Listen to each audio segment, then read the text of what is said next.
Chers amis, eh bien, bonsoir. Toujours bien aussi d'échanger comme ça, c'est édifiant pour nous. Chers amis, bonsoir.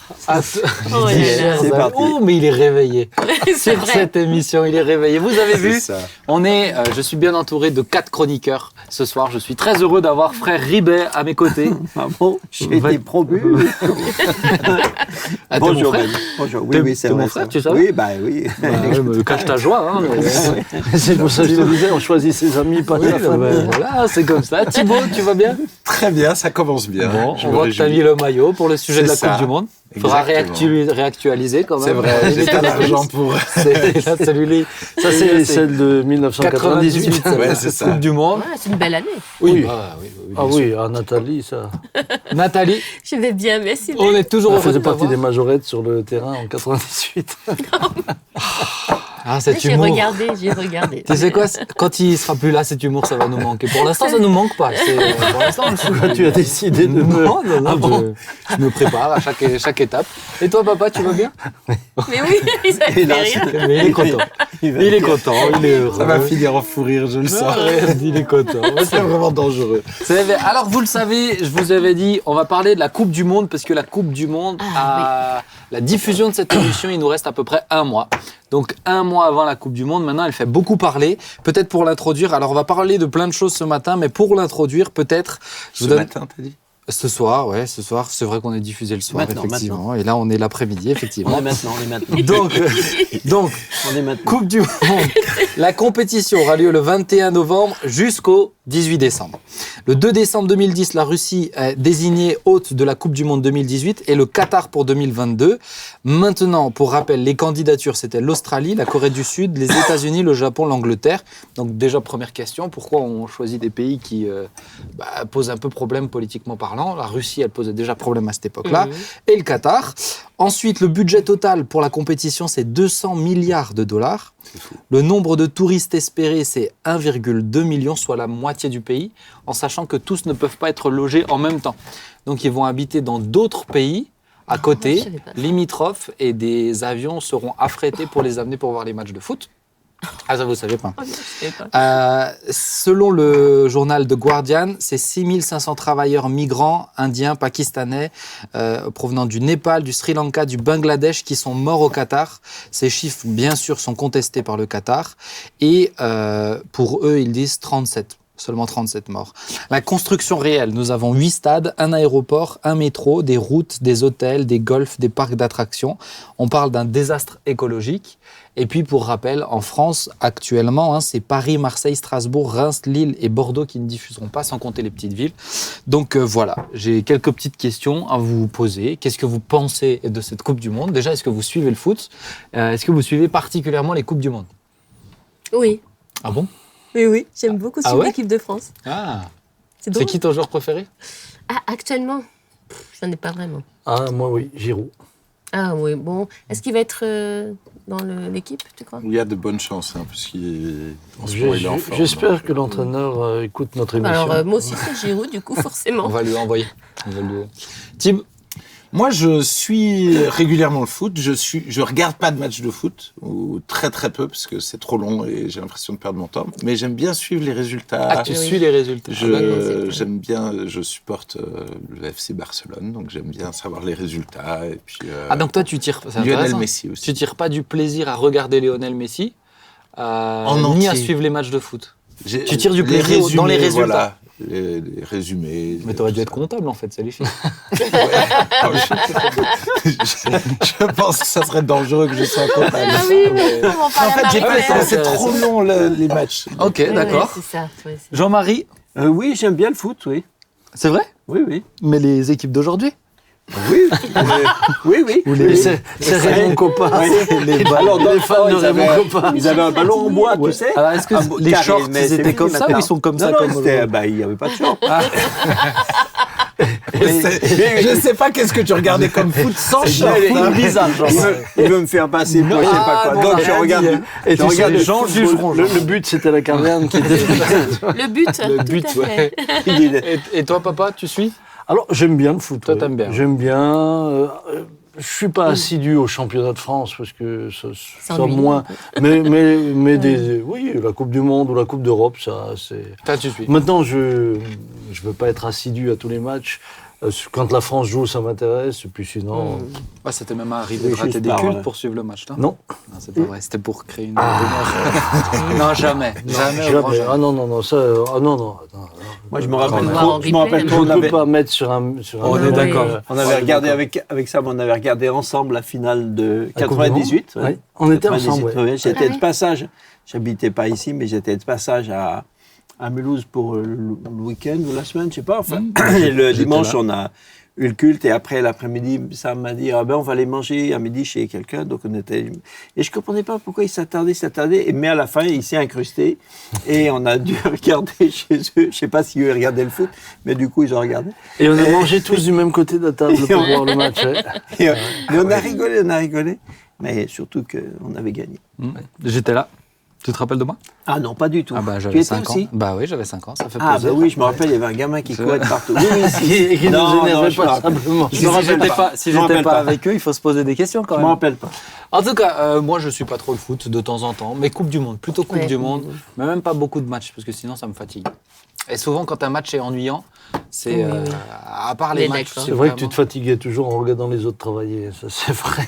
C'est vrai. Alors est-ce que c'est un travail de taper dans une balle? Tiens, c'est une bonne question. hein. C'est leur Bah, profession. ça, hein. c'est leur Ouais. profession. Bah ça, c'est un Pour- boulot, ouais. Pour connaître certains joueurs, Et puis, je ils gagnent peux leur vous vie, avouer que hein. c'est un Ils gagnent leur vie sacré avec. travail. Ouais.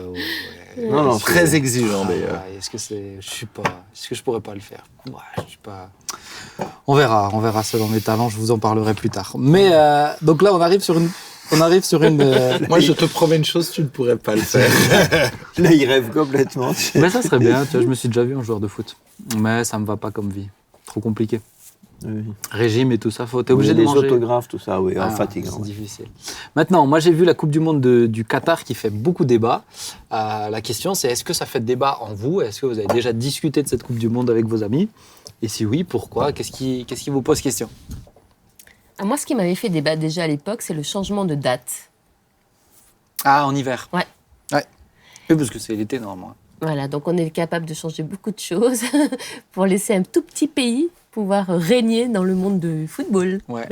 Donc ça t'a déjà un peu. Bah, ça m'avait interpellée. ça t'a un peu énervé. Oui. Bon, bon, énervé, c'est un grand mot, ça m'a interpellée. Ouais, d'accord. Tiens, ils sont capables même de changer une date. Ok. Est-ce que le fait que ce soit le Qatar ou même la Russie, la Coupe du Monde d'avant, Moi, ce qui soit m'a sélectionnée- agacé, c'est l'évidente corruption dans l'attribution. Mais oui. C'est ça. Parce que aujourd'hui, personne ne dit j'ai voté pour ça, et finalement, c'est quand même passé. Mais personne n'a voté pour. Ouais. Mais il y avait quand même une majorité. Ça, c'est extraordinaire. Hein. Ça montre que l'argent régit. non, le là, monde. il y a... C'est ça. Et le monde du foot, plus encore, puisqu'on Oui. sait quelle influence Ouais, le ouais. Qatar a, non seulement sur Oui, la Coupe du mais Monde, bien mais sûr. sur beaucoup de clubs. Hein. Mais oui, Mhm. le problème est pas... Je suis sûr que le scandale éclaboussera. On laisse d'abord l'événement se faire, et puis après, les dossiers vont vraiment sortir. Mhm. Ouais, parce qu'il y a un autre scandale qui arrive, c'est les Jeux d'hiver, si je ne me Oui, trompe c'est pas. ça, les Jeux d'hiver. Les Jeux d'hiver asiatiques Mm. qui vont être faits dans le désert qui vont être faits dans un désert, là, donc Arabie Saoudite, hein, Ouais. je pense. qu'ils doivent enneiger. Ah bon? Oui, Il n'y a pas de neige, il n'y a jamais de neige. Mm. C'est intéressant. donc ils doivent enneiger. Non, c'est sûr que c'est paradoxal par rapport à tout le discours Ah ouais. que l'on adresse à la population c'est clair. générale. On nous dit, on nous parle écologie, Limiter nos on nous dépenses parle énergétiques. limiter les dépenses énergétiques, Oui, oui, oui. etc. Et là, on est presque dans une débauche Ah bah. de dépenses énergétiques.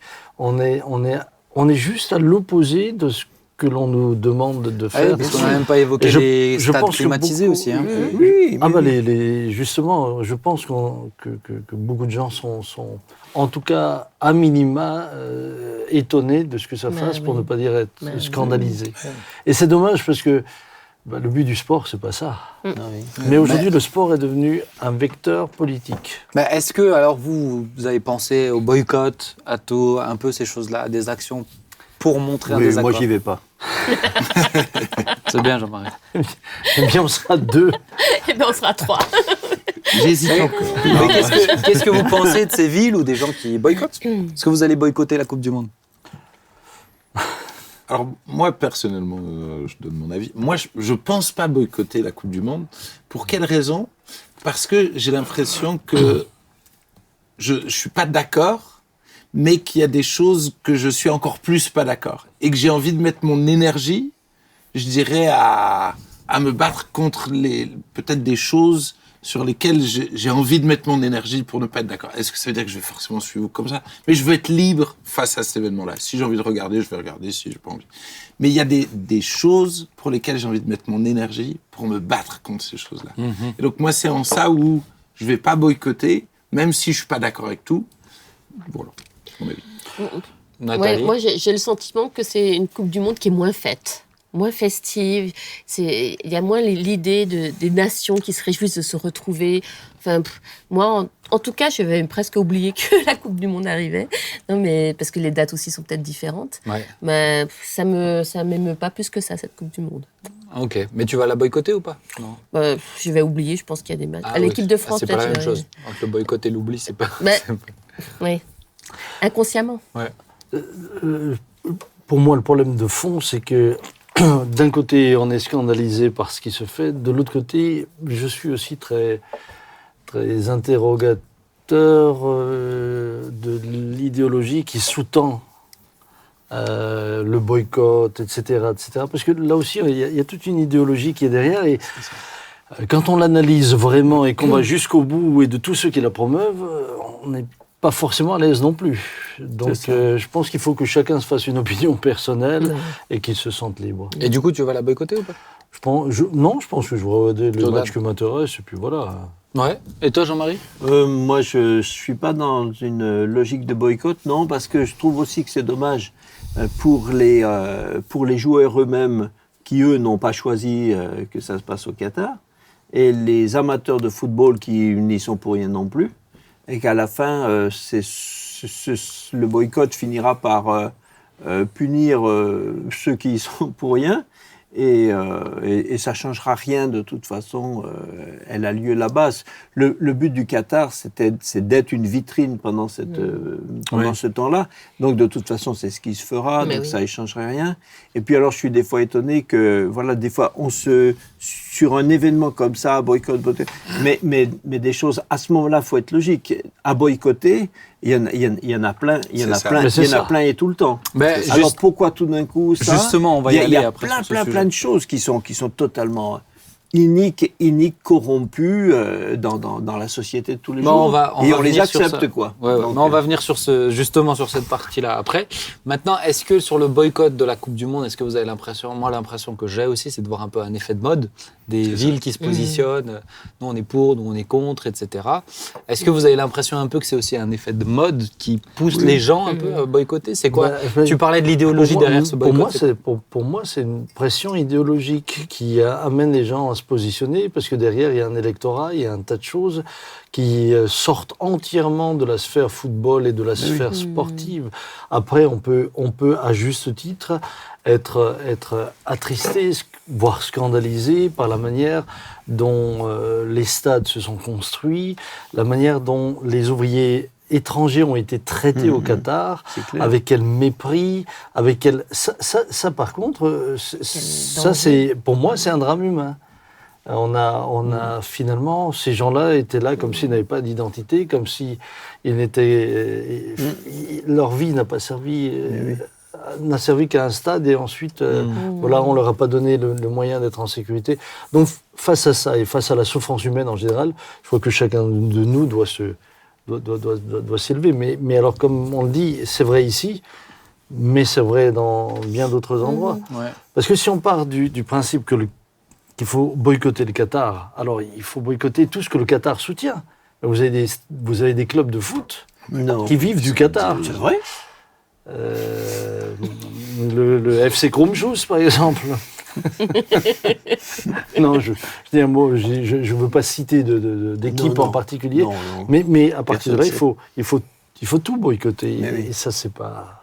Est-ce qu'il y a, parce qu'avant tu parlais, on va partir sur la deuxième partie là, mais est-ce que il y a des choses où vous avez dit tout à l'heure, il y a plein de sujets desquels on pourrait boycotter. Est-ce qu'il y en a où vous avez déjà, tu parlais Thibaut, je préfère me battre sur des causes importantes. Est-ce qu'il y a des choses que tu as déjà boycottées, ou Jean-Marie, ou vous Vous avez déjà boycotté des trucs? Ouais, oui. Ton mari, ça compte pas? Non, non, vraiment.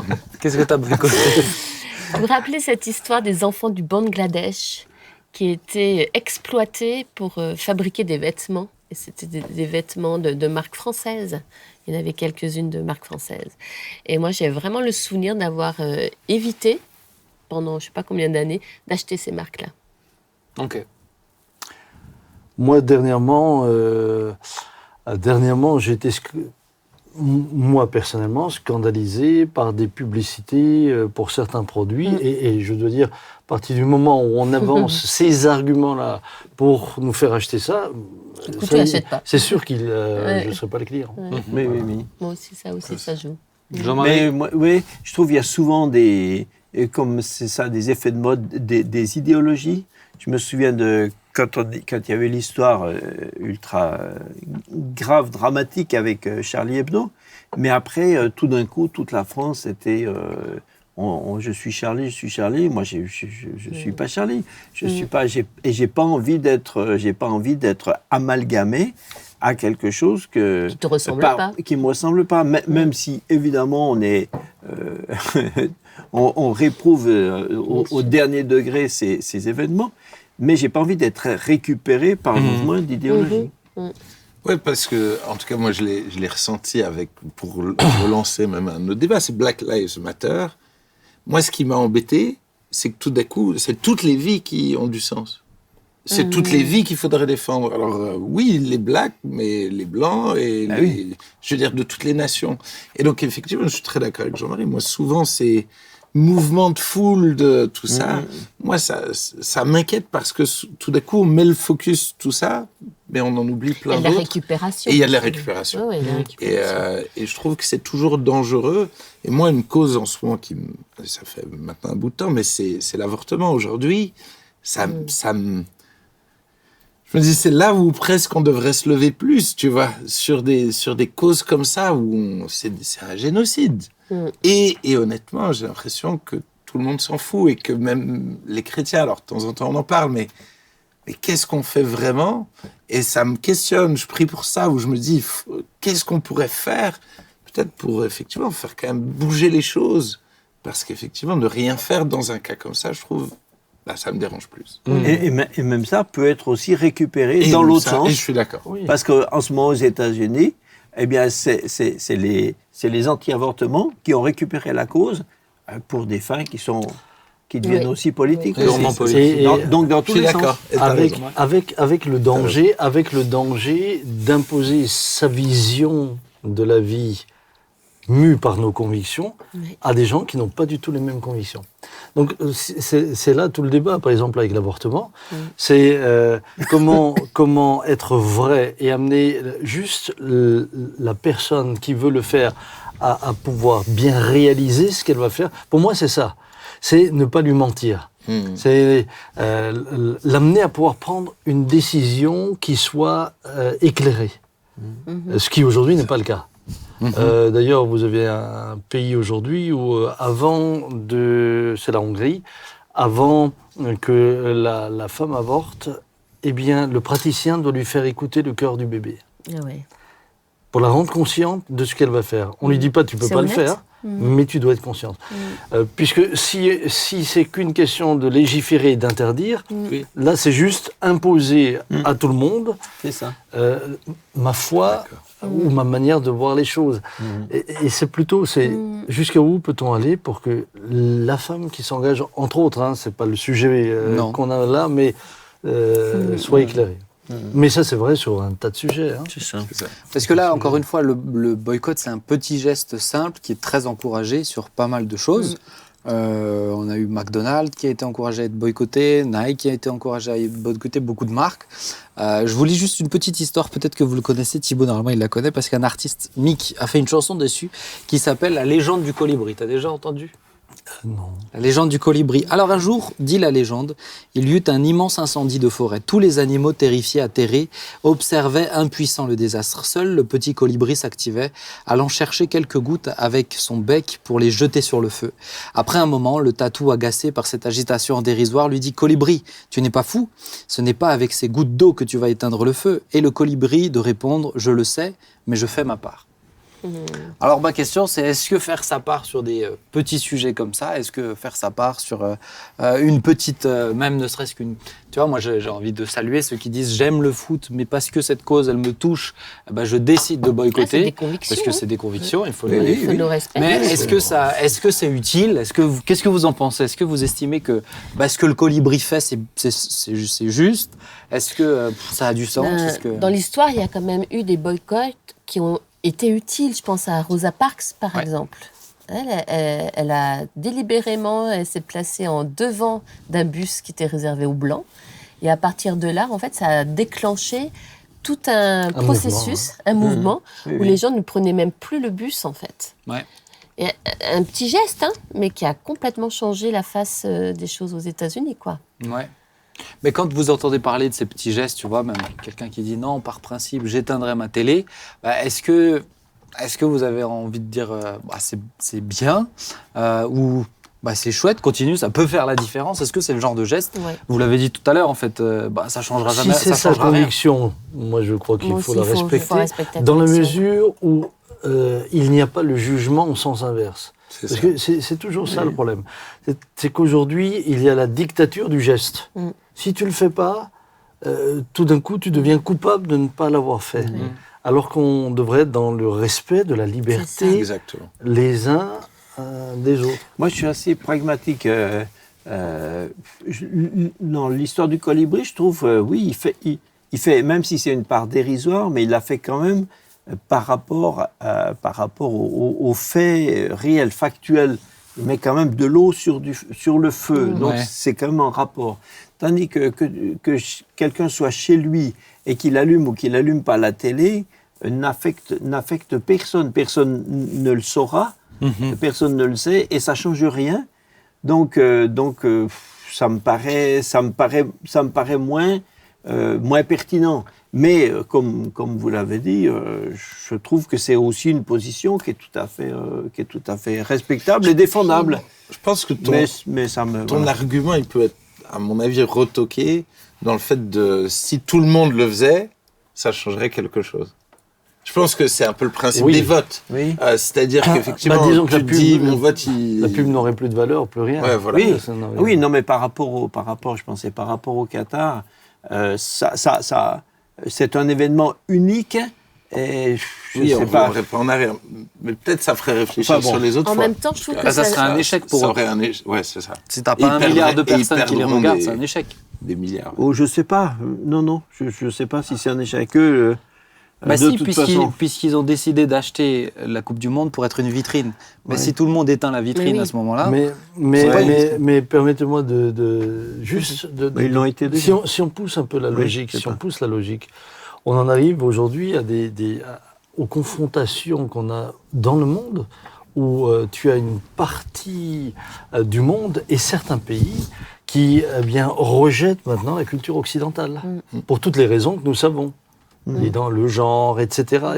Et toute cette partie du monde commence à dire, mais nous, on ne veut plus ça. Nous, on ne veut plus ça. Et je peux aussi comprendre. Ah bah oui, on les comprend. Et je peux comprendre. Donc, à la fin, on en arrive à la confrontation.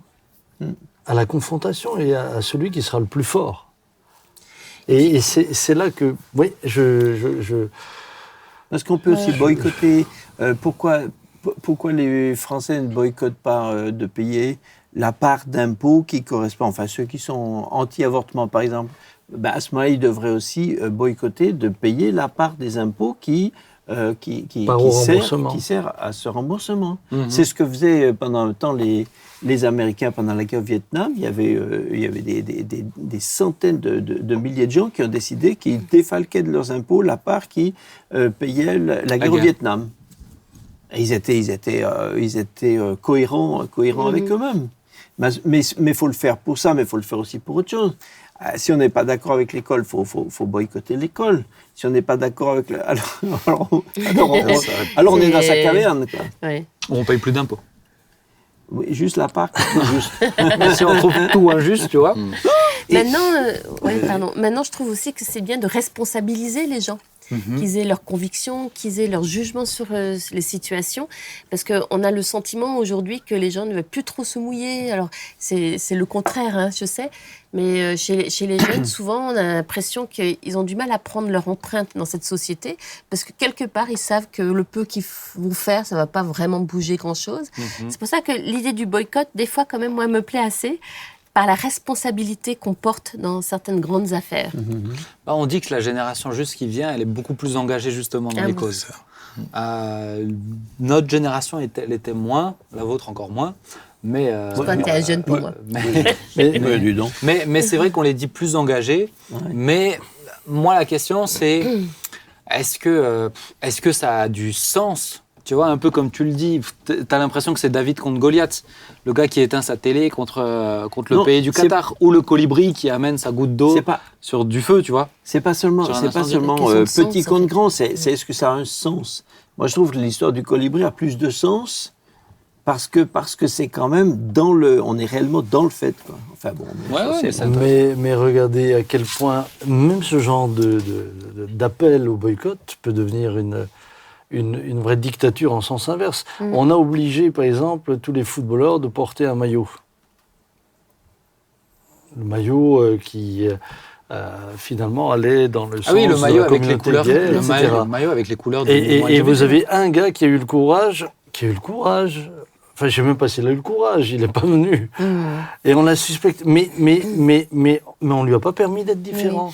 Et moi, j'ai entendu le président du Sénégal qui s'est exprimé, et qui disait à une journaliste, mais en quoi vos valeurs occidentales sont-elles supérieures aux nôtres? Mais on le comprend. En quoi ce que vous nous imposez là est-il meilleur que ce que nous pensons? Et c'est là qu'on se rend compte que c'est... Mais qu'à la fin, c'est quand même une question de conviction personnelle. Et qu'il faut faire attention à qui fait quoi et qui récupère quoi pour nous orienter vers quoi. C'est ça le problème. Moi, je pense que c'est important d'être ferme des fois dans des petites choses. C'est ce qui va nous donner d'être ferme dans des grandes. Pour moi, d'avoir des fois le courage de ses opinions dans des petites choses, c'est aussi ce qui va nous donner d'avoir du courage le jour où on va nous imposer sur des vrais sujets. Et ensuite, ce qu'il faut avoir, c'est quelles sont les convictions que j'ai. Qu'est-ce que Dieu me demande? Qui je suis, qui c'est que je veux être, et d'assumer ces positions dans des discussions, encore une fois, avec le respect des autres. Mais je pense que beaucoup de gens, et je rejoins Nathalie là-dessus, ont de moins en moins d'opinions, ou veulent pas se mouiller, ou veulent pas de problème. Et je pense que c'est dangereux d'être finalement tellement dans la bien-pensance, et finalement, ça changera rien de toute façon. Et puis j'ai peur qu'on devienne mou au fur et à mesure. Surtout parce que là, on n'a pas parlé de l'Église. Tu vois, on dit souvent, mais l'Église, si tout le monde se mettait ensemble, l'Église a une grande force. Pas sur le plan forcément politique, mais si l'Église se bougeait, si l'Église faisait telle ou telle chose, si l'Église dans le monde arrivait à faire telle chose, ça ferait fléchir tel ou tel mouvement. Et des fois, je pense que c'est... Tu vois, quand il y a eu le mariage pour tous.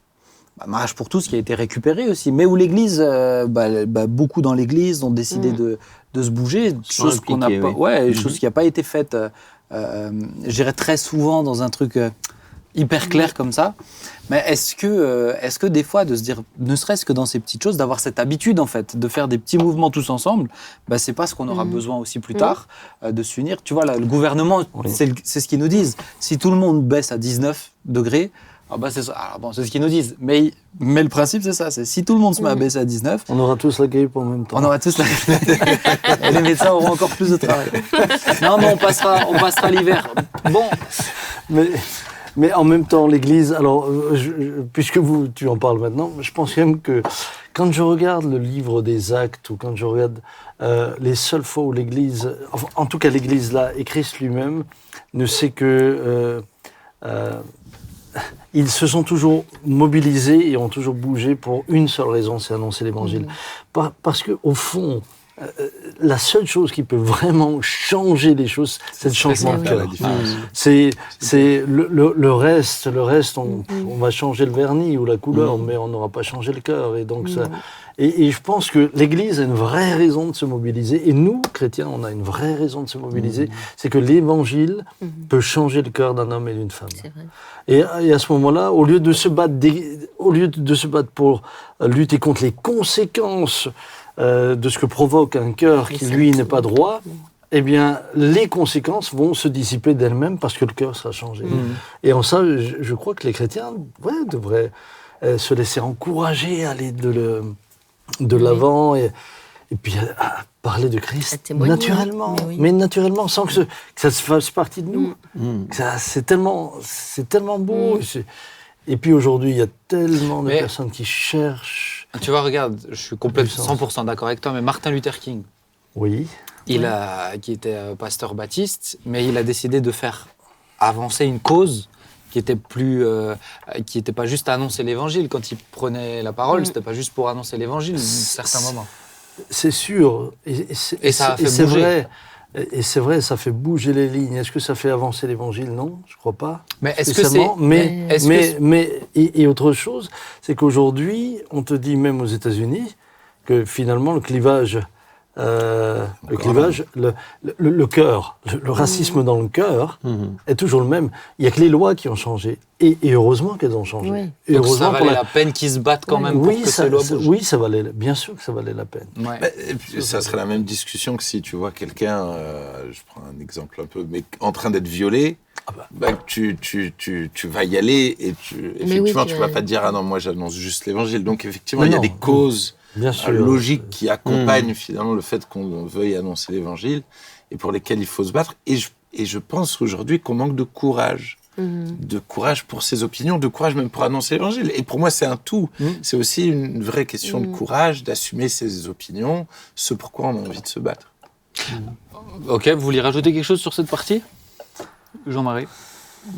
En tout cas, je dirais que ce qui est très très choquant aujourd'hui, avec l'histoire du Qatar, tout ça, en fait, est pas nouvelle non plus. Le monde a toujours fonctionné comme ça. C'est toujours l'argent qui commande, qui pilote, et puis et les puissances en servent pour. Donc ça a toujours fonctionné comme ça, de façon très différente, mais ça a toujours fonctionné pareil. Moi, ce qui me dérange, c'est que je trouve ça un peu faux. Tu vois, ça résonne dans mon cœur, ça résonne un peu faux. On n'est pas naïf, on sait très bien qu'il y a des choses horribles qui se passent ailleurs dans le monde. Là, parce que les médias en parlent plus, on a l'impression que ça mobilise plus. Mais on sait très bien qu'il s'est passé, on sait très bien qu'il y a des atrocités en Chine, on sait très bien qu'il y a des atrocités en Corée du Nord. D'autres guerres en ce moment même, mais comme elles ne nous affectent pas, on n'en parle pas. C'est ça. C'est ça. Et on importe le pétrole de ces endroits-là, et puis toutes les richesses que l'on peut importer, on les importe et on ne regardera pas dessus. Des Qatars, il y en a déjà eu. Au Moyen-Âge, il y en avait déjà. Et au temps de Jésus, et au temps de Paul, il y en avait aussi. Et ils ne sont pas battus contre les jeux, et il y aurait eu de quoi se battre contre tout ça. Mais alors peut-être la question c'est, est-ce que justement, parce que d'un côté on garde ce qui nous arrange, et j'ai envie de dire on se bat pour ce qui nous dérange, on peut se battre pour des baleines et puis laisser des enfants mourir au Bangladesh pour certaines causes. Est-ce que c'est pas, je me suis posé la question, mais est-ce que ceux qui sont dans cette forme de boycott là, tu vois, du Qatar ou des causes un peu comme ça, est-ce que c'est pas juste par motif de bonne conscience, chercher à avoir une bonne conscience qui nous pousse à faire des petits actes comme ça, mais est-ce que juste chercher à avoir une bonne conscience, est-ce que c'est bien? Je voudrais qu'on termine l'émission sur la notion de conscience, d'avoir une bonne conscience. On dort mieux. Oui. Mais alors quand tu dis bonne conscience comme ça, c'est... Il faudrait mettre des guillemets, quoi, parce que ça, c'est une bonne conscience vraiment, j'allais dire presque, pas hypocrite, mais c'est se donner bonne conscience, ça, ouais. quoi. Ouais. Mais alors que avoir bonne conscience et se donner bonne conscience, c'est deux choses pour le coup complètement différentes. Mais est-ce que chercher à se donner bonne conscience par des actes comme ça, est-ce que c'est quelque chose de bon, puisqu'il y a une conviction, il y a des... Tu vois ce que je veux dire? On aspire à du bon quand même si c'est pas la bonne conscience comme on aimerait. il y a quand même une démarche. Il ne faut pas éteindre les petits luminons qui fument, pour moi. Si c'est juste se mettre sur sa conscience un vernis ou une pommade pour ne pas souffrir et pour être paisible avec soi-même, à ce moment-là, c'est justement pas de la lucidité, c'est se masquer à soi-même. Alors que la Bible parle souvent de la conscience, hein. Elle parle d'une foi qui part d'une bonne conscience, hein. Un amour qui est basé sur une bonne conscience. Alors là, tout d'un coup, on n'est plus dans l'apparence. Hein. Et tu vois, il y a, je sais pas si vous connaissez ça, il y a des sites internet où tu peux faire planter des arbres. Et un des arguments aussi pour pouvoir encourager à envoyer de l'argent, c'est calculer votre dépense dans les trajets, les avions que vous avez fait cette année, et on vous dit combien d'arbres vous pouvez planter. Tu vois, c'est un peu cette balance-là. Oui. Tu vois, et aujourd'hui, j'ai l'impression qu'on est un peu dans un monde un peu comme ça, tu vois, idéaliste, mais assez faux, je trouve. Qu'est-ce que vous pensez, tu vois, de ceux qui cherchent à se donner bonne conscience, se dédouaner de quelque chose? Je vois que ça vous inspire comme sujet. Moi, je ne sais pas si c'est faux. Je ne trouve pas que c'est faux. Celui qui fait, c'est mieux de le faire que de rien faire. On ne peut pas le réprouver quand même, ça. Pour moi, on ne peut pas le réprouver parce que faire quelque chose de bien, même si c'est pour se donner une bonne conscience, même si ta conscience n'a pas été changée par Christ.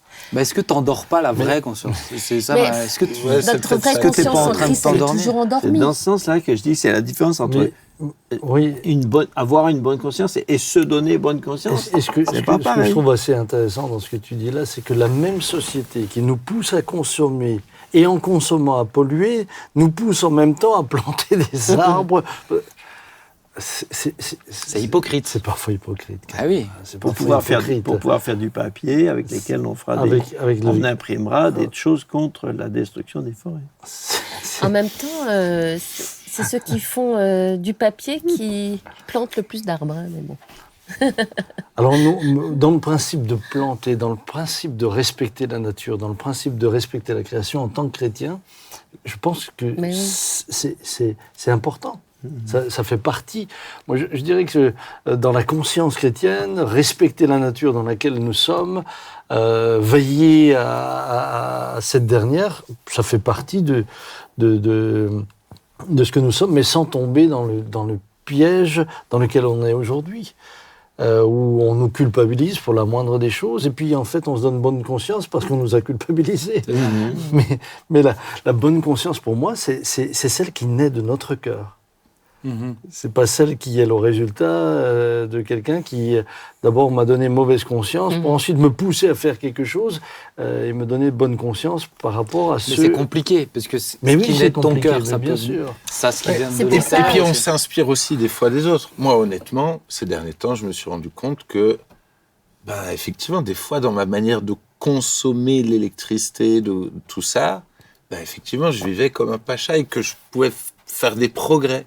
Et que en tout cas pour moi aujourd'hui, j'ai aussi envie de faire des progrès et pas vivre comme un richissime sous la douche ou qui gaspille. Et je pense qu'effectivement, il y a des choses qui peuvent nous réveiller, nous faire progresser. Maintenant, effectivement, c'est le cœur qui doit changer le plus. C'est pas tant juste en apparence pour laisser après faire n'importe quoi sur d'autres domaines. Ouais. Quoi. Alors peut-être pour ceux qui nous écoutent et qui, nous on parle souvent de la conscience dans l'Église, mais qu'est-ce que c'est la conscience? Est-ce que tout le monde en a une?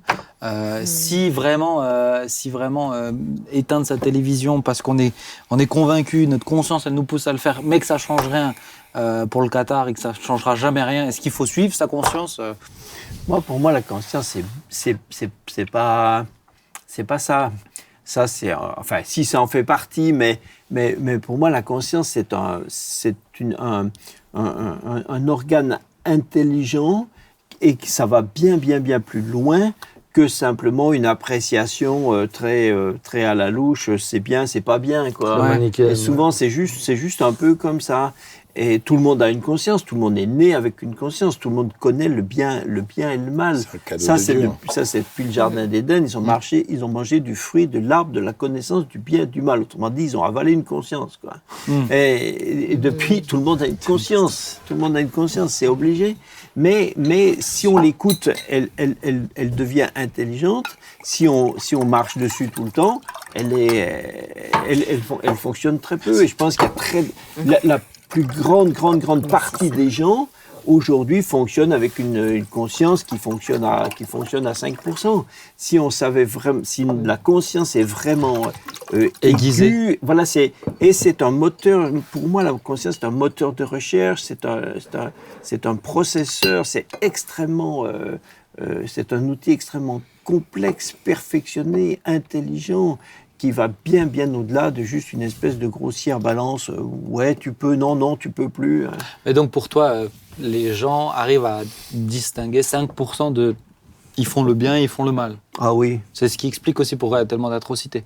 Oui, et parce que la plupart des gens ne fonctionnant pas, leur conscience ne fonctionnant pas éclairée par Dieu, leur conscience fonctionne à peine au ralenti. Il faut très peu pour qu'elle devienne totalement, pour qu'elle soit étouffée, aveugle. Et puis leur conscience se base sur leur propre justice. Ouais, c'est ça. Moi, je me souviens, quand j'étais encore dans l'usine où j'étais à l'époque, moi j'avais des gars qui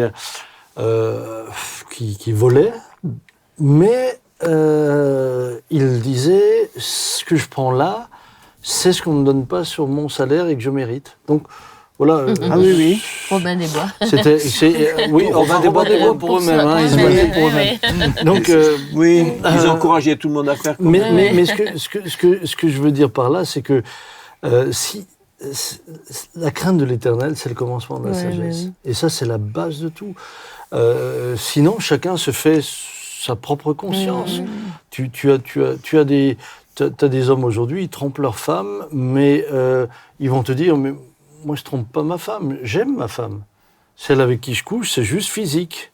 Donc voilà, ils se font leur espèce de mélange qui leur permet de faire tout et n'importe quoi sans... Non, mais c'est ça qui est intéressant, qui leur permet de pouvoir continuer à tourner sans se sentir mal. Sans se sentir... Donc, je te rejoins quand tu dis on la sent de moins en moins, mais en même temps, moi c'est ça que je trouve fou, c'est que les gens cherchent quand même à ne pas pas avoir cet effet désagréable d'une mauvaise conscience. Tu vois ce que je veux dire ?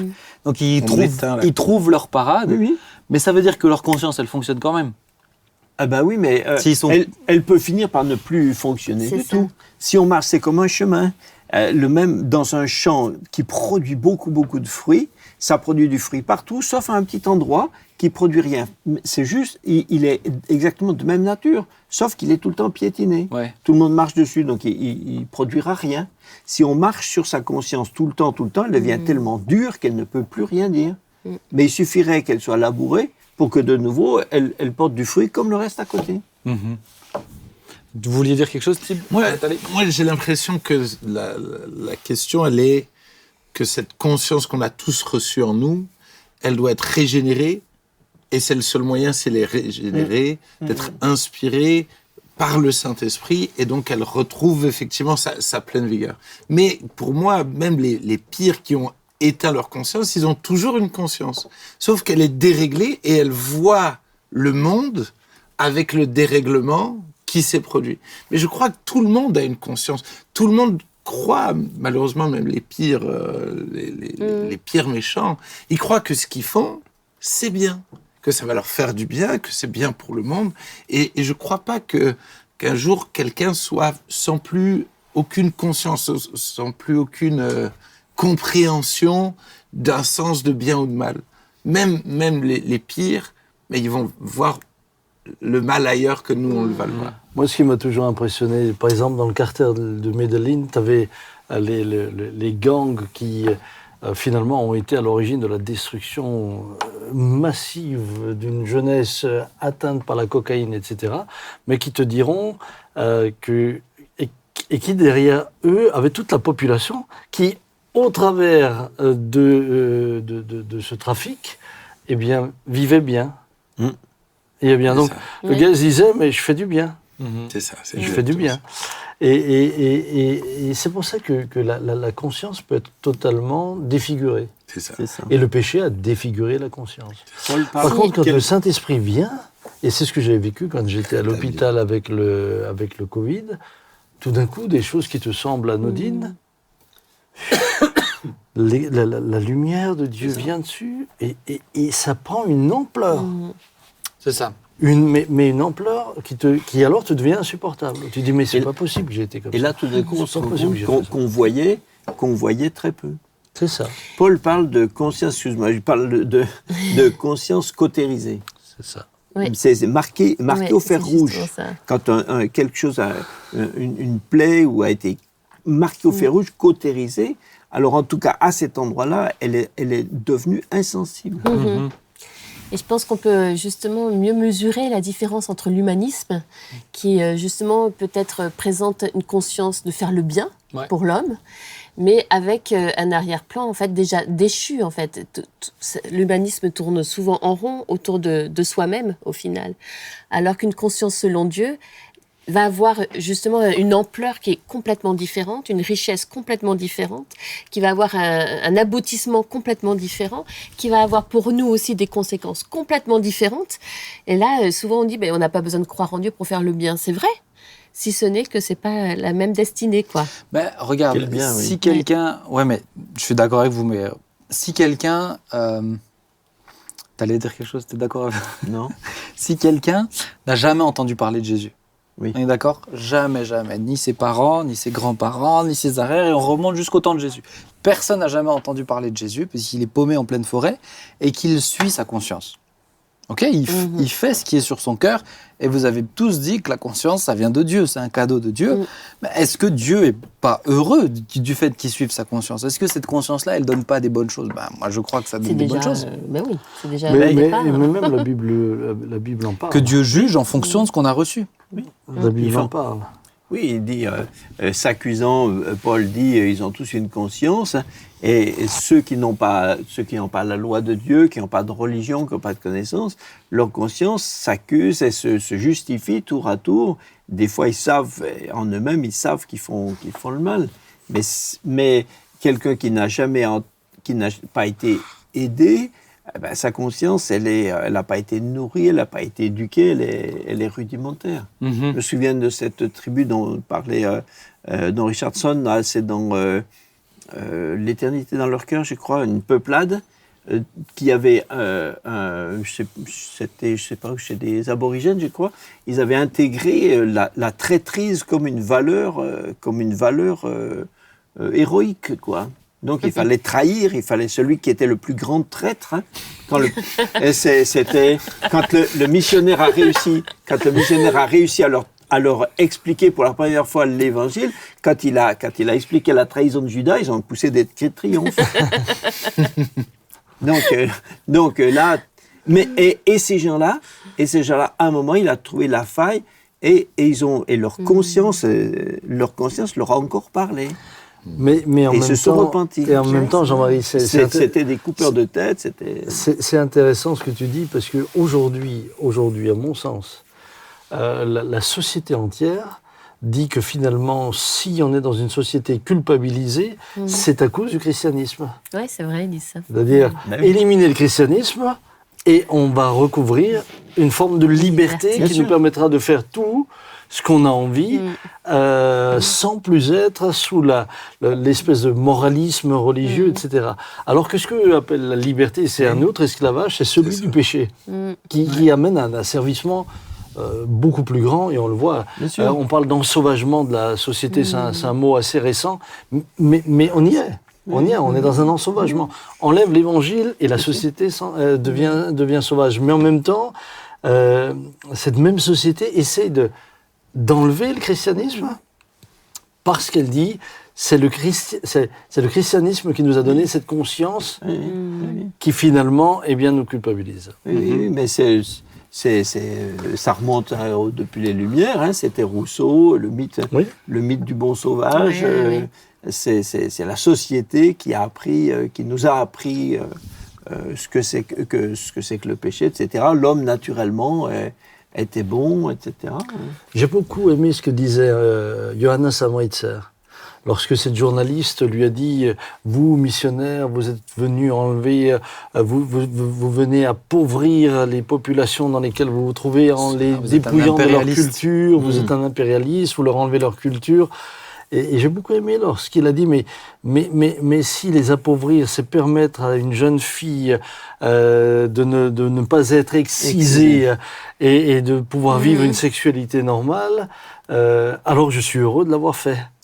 Et c'est vrai que l'Évangile a mené les gens à la liberté, parce que là où il n'était pas, il y avait des pratiques absolument terribles. Bien sûr. Il me parlait de tribus où, par exemple, les femmes appartenaient à tout le monde. Mais il dit quand les gars revenaient dans certaines tribus, quand 25 gars revenaient, n'avaient pas vu de femme, celle dans le village qui était la plus jolie, elle savait qu'elle allait se faire massacrer. Alors si c'est ça ce qu'on appelle une bonne culture que les missionnaires sont venus détruire, eh bien il faudrait aller demander ces jeunes femmes-là. Oui, Ouais, et puis c'est et puis l'esclavage, etc. Et l'esclavage, c'est bien d'autres choses. Ouais. C'est pas... Je trouve intéressant juste de dire, parce que tu citais Paul qui parlait de conscience cautérisée, mais de bien mentionner que non, ta conscience, elle peut être aussi tordue. Elle peut être, vous l'avez dit, tout à coup, tu peux avoir un autre angle. Maintenant, quelqu'un qui dit, mais ok, je veux rééduquer ma conscience, qu'est-ce qu'il doit faire? Comment il Se fonctionne? repentir. Quelqu'un qui ne connaît pas encore Jésus, disons quelqu'un qui... Alors oui, venez à Jésus, on est tout à fait d'accord. Mais est-ce que de commencer à dire, je vais suivre... là où on me dit fais pas ça, je vais pas le faire. Là où on me dit mais attention, ça c'est pas bon pour toi, s'abstenir. Est-ce que ça te permet de réenclencher un peu, j'ai envie de dire, le moteur de la conscience? Je suis d'accord avec ça. Ouais. C'est là, ça commence par la repentance. Je vois pas. Sinon, C'est chasser le naturel Exactement. et reviendra au galop. Ça, c'est sûr. où tu vas essayer de Et on va aller bouger, de déception en et déception. on va aller en fait. dans un autre extrême. Il y a une étude américaine qui a été faite, parce qu'il n'y a que les Américains pour nous faire ce genre d'études, sur la capacité de changer son comportement. Donc, comme tu le dis là. Et ils sont arrivés à la conclusion que pour changer... L'habitude, c'est ça oui, C'est 7 fois plus comme ça, non? Non, ils sont arrivés à la conclusion que pour changer 5% du caractère, il fallait combien? Je crois 50 ou 60 ans. Pour 5%. Ah oui? Donc tu multiplies ça, il faut que tu deviennes très Ah, vieux mais pour c'est être... bien, Sam, alors ça y est. Bon. Mais j'ai vu que depuis que tu as passé les Votre 50 conscience va vous parler ce soir, ma sœur. j'ai vu que depuis que tu as passé les 50 Je sens que tu t'es vous allez amélioré, téléphoner en Je me disant sens concernée, Ben, est-ce que je tu sens. peux couper ça? Non, mais je pense que c'est intéressant. Maintenant, est-ce qu'un chrétien, parce qu'on est d'accord que c'est le même principe pour quelqu'un qui est chrétien, Mais oui. s'il n'écoute pas sa conscience, elle se cautérise aussi. Ben oui, Ah oui, ça c'est absolument. sûr. On est bien d'accord sûr, avec bien ça. sûr, Lui bien qui a déjà rencontré Jésus, il fait comment? Mais Ben, il demande pardon. Oui, il se repent, Ah, c'est ce que je veux dire, il se et- repent. il se Mais nourrit t'es de la d'accord que... parole. Ouais, mais regarde papa, toi, je prends l'exemple du Covid. Le Covid, tu l'as pas cherché. Non. Ta conscience, tout à coup, tu as vécu un renouveau dans ta conscience. Ben, j'ai vécu un renouveau dans ma relation avec le Seigneur. Et au travers de ça, j'ai vécu Mais où tu l'as aussi, pas moi. cherché, tu vois, quelqu'un qui dit mais moi j'arrive Bah, pas. C'était un cadeau qu'il m'a offert. Ouais. Ouais, c'était un cadeau. Mais si quelqu'un se Oui, c'est repent, ça que tu veux dire. c'est ma question. Si quelqu'un se repent, mais en même temps il dit mais j'arrive pas à changer, J'arrive je reste pas, pas. eh oui. moi, quand je me suis converti, il y avait 2-3 points. Alors, il y a des points où j'étais tout à fait clair, mais 2-3 points où j'avais réussi à me persuader que les choses étaient comme je les souhaitais. et j'ai jamais été un gangster, mais si je pouvais un peu dérober comme ça m'arrangeait. J'étais pas un grand voleur, mais ce que je pouvais, bon.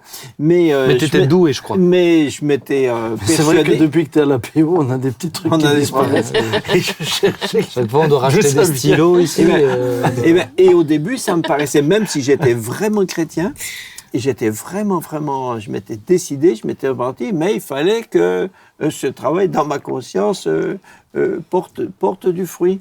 Et petit à petit, j'étais à ce moment-là au service militaire, et alors j'emmenais un peu tous les soirs, comme je travaillais aux cuisines, j'emmenais un peu pour monter mon ménage, quoi, et tous les jours.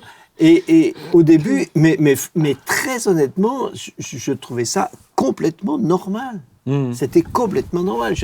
On me donnait royalement, on était en francs à l'époque, hein, on me donnait royalement 210 francs 35 € par mois pour travailler. Et je disais, donc, ils m'en doivent beaucoup. Donc, tous les jours, C'était donc, tous les soirs, j'en ramenais. Mais Ça aurait pu être un de mes collègues un peu. mais je trouvais totalement... Et au bout petit à petit, ça a commencé à devenir difficile. Ça devenait embarrassant. Et j'ai dû commencer à me défendre. Je disais au Seigneur, non, mais c'est quand même normal, Seigneur, parce que tu vois... Et puis un jour, le Seigneur m'a dit, mais au fond, finalement, c'est à toi ou c'est pas à toi? Et j'ai pu entendre cette question qui finalement est toute basique. Et quand j'ai dit, ben non, c'est pas à moi, c'est que t'es un voleur. Alors, à ce moment-là, il faut ramener. Mais c'est un éveil. Et si on écoute petit à petit sur Ça se réenclenche. et puis après sur autre chose, et puis un truc qu'on trouve, et sur des tas d'autres questions de ma vie, j'ai dû, voilà. Thibaut, toi, t'étais un menteur. Ouais. Quand tu t'aimais le Seigneur. C'est dit comme ça, Il n'ose pas mentir. même cette étiquette, tu sais. Est-ce Il qu'on ose pas peut nous faire dire du non. motion design, s'il vous plaît? C'est ça. 100 francs. Mais t'étais un menteur, ta conscience t'accusait, ou t'étais pas convaincu de mentir, c'est ça? C'était comment? Parce que t'avais du mal à changer. Pareil, de la même manière, au début, c'était presque normal d'exagérer ou de dire les choses, de trafiquer. C'était beaucoup de demi-vérités, c'était pas des mensonges francs Oui. mais magouiller à Exagérer. à trafiquer un peu. Et effectivement, c'est tout d'un coup, c'est le Saint-Esprit, c'est la parole de Dieu, c'est les prédications. Et effectivement, ça a été des moments de repentance, c'est des moments où il y a eu des mensonges qui m'ont marqué. Et il y en a un particulièrement avec Sam, où j'ai menti à Sam, qui a été extrêmement violent. C'est-à-dire, Saint-Esprit, il m'a mis à terre. Je veux dire, la crainte de Dieu, je peux pas faire autrement qu'aller demander pardon. Et à quelque part, ma chair disait, mais c'est rien. Enfin, tu vois, c'est un petit truc. Je veux dire, tu vas quand même pas. Mais en même temps, la voix de Dieu qui disait non, c'est énorme. Et la repentance a vraiment été déterminante dans le fait qu'aujourd'hui, vraiment, dès que je m'approche du mensonge, il y a une sonnette d'alarme qui résonne partout. Et ça m'est arrivé depuis de rementir, mais où vraiment je ne supporte plus le mensonge. Ouais, ça a éveillé quelque chose. Ça a éveillé quelque chose. Ouais. C'est ça. Là où parfois c'est intéressant, c'est quand on confronte les gens à leur propre théorie. J'avais un collègue au boulot qui, lui, volait pas. Il me disait toujours « j'emprunte à vie ». Donc lui, il ne faisait qu'emprunter. Il ramassait au boulot. Puis chaque fois, je disais « arrête de piquer, Michel ». Il dit « mais je pique pas, j'emprunte. J'emprunte sur le long terme ». Et un matin, il est venu énervé au boulot, il était fâché. Je dis, qu'est-ce qui t'arrive? Ils m'ont piqué mon autoradio. J'ai dit, mais non, ils te l'ont emprunté à vie. Mais il s'est énervé avec moi. J'ai dit, mais je t'ai juste appliqué. Manifestement, quand ça te concerne toi, ça fonctionne pas. Il ne voyait plus pareil. Donc, il y a quelque chose. Et je pense que parfois, quand on se confronte à nos propres théories, on se rend compte, non, ça sert juste nos intérêts, rien d'autre. Et moi, si je peux dire un truc pour revenir un peu au premier sujet, moi, une chose qui m'est arrivée souvent, c'est que j'aime bien aller prier dans la forêt.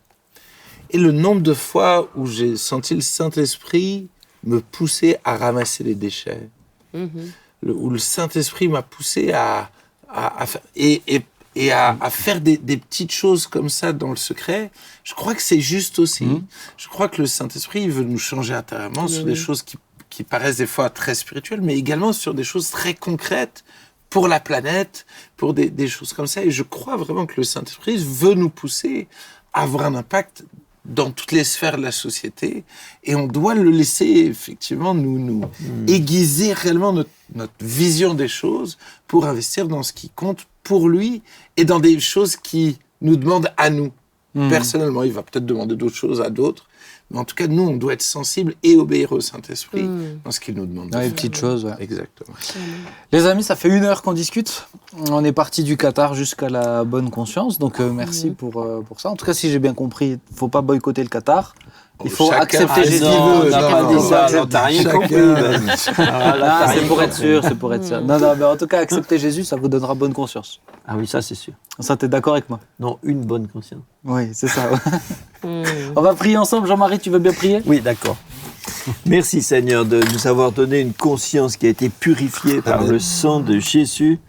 Merci de nous avoir expliqué, Seigneur, que nous pouvions tout apporter et que tu pouvais, Seigneur, dans ta grandeur, expier toutes nos fautes pour que nous soyons comme si nous n'en avions commis Amen. aucune devant ta face. Merci Seigneur. C'est pour ça que nous sommes en paix et que nous savons qu'un jour nous te verrons face à face. Merci Seigneur. Bénis tous ceux qui ont suivi cette émission, Seigneur, afin qu'ils bénéficient vraiment de cette merveilleuse paix. Amen. Amen. Amen. Merci à vous 4. Que Dieu vous bénisse. Et puis rendez-vous vendredi, chers amis. N'oubliez pas, vous pouvez échanger sur cette émission. Il y a les commentaires. D'ailleurs, si vous avez des idées de thèmes, j'en profite. N'hésitez pas à les mettre dans les commentaires. Puisqu'on les lit ou vous nous envoyez un mail, ça sera très bien aussi. On se réjouit de faire tout ça pour vous. Que Dieu vous bénisse. Rendez-vous vendredi prochain. À plus.